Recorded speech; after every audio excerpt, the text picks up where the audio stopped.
আমি একজন সাহাবার জীবনী শোনাবো আপনাদেরকে।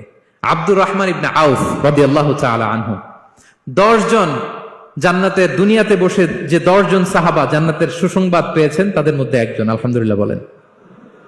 আব্দুর রহমান ইবনে আউফ রাদিয়াল্লাহু তাআলা আনহু প্রথম 8 জন মক্কায় যারা কালিমা পড়ে মুসলমান হয়েছে তাদের একজন।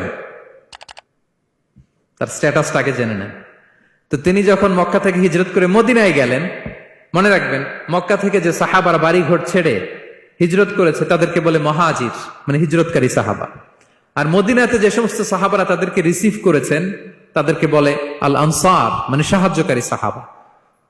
তো যারাই হিজরত করে মক্কা থেকে মদিনায় যেত, বিষ্ণু ইসা ইসলাম মদিনার কোন সাহাবীর সাথে তার ভাই পাতিয়ে দিতেন, আল মুআখাত, ব্রাদারহুড করে দিতেন, দায়িত্ব দিতেন যে তুমি এই সাহাবীকে দেখবে।